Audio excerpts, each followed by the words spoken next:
Morning, Andy. Thanks for joining us today. Can you tell us who you work for, please? Yes, of course. I'm working for a company called Interforce Inc. in Fort Lauderdale, Florida. I founded the company in 1987, and it's a maritime service company, very much involved in registry and certification and compliance issues for ships. And what's your main job for the company? My main job for the company is to oversee all the certification process, compliance issues, allocation and distribution of surveyors for various ships, and basically overseeing the operation. Andy, how did you first get involved in MCI? I first got involved with MCI about a little over 10 years ago, maybe, when we were doing ship services and maritime security and safety issues. And we quickly found out that there were some ships that needed help or assistance, and it turned out they were Cook Islands vessels. And we formed a synergy and an alliance with Cook Islands, and we were very interested in promoting Cook Islands for their good reputation and their good, upstanding demeanor throughout the world. So what progress have you made since you linked up with the flag? We have accumulated ships for Cook Islands that became registered in the Cook Islands. We have done consulting work on ships that are affiliated with Cook Islands. We have done training in ISBS, ISM, basically safety and security issues for Cook Islands flagged vessels. And all that while we are promoting the flag and accumulating more ships, yachts as well as cargo ships.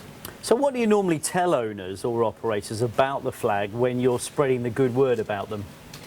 I normally tell them the truth, that Cook Islands is very, very well reputed in the United States with the U.S. Coast Guard.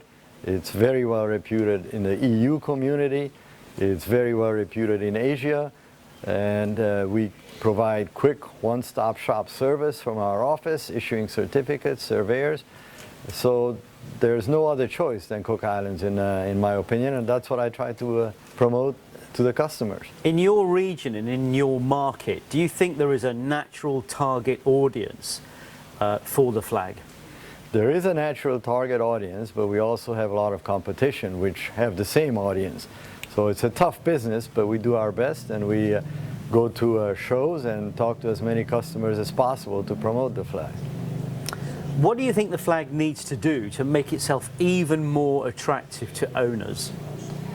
What they have to do is perhaps advertise a little bit more, because so far we've been very happy and very lucky that we received and we're getting business without hardly any advertisement at all.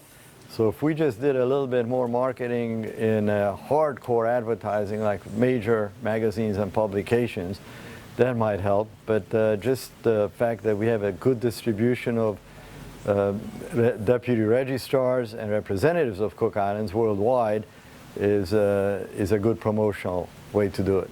So where do you see your relationship with the flag in, say, 5 years' time? I see my relationship continuously growing, and it'll be pretty much the same as it is now. A good relationship, good flag, good service, good reputation. So final question, Andy, what's the most interesting thing about yourself or your company that no one really knows about? Well, besides what I do with Cook Islands, we also do project management for new build yachts. Presently we're in the process of launching a 50-meter yacht in Italy, and we have several of those kind of projects that a lot of people don't know about. And all of our projects hopefully will end up being a Cook Islands project as well at the end. Andy, thank you very much for joining us this morning. My pleasure. Thank you very much.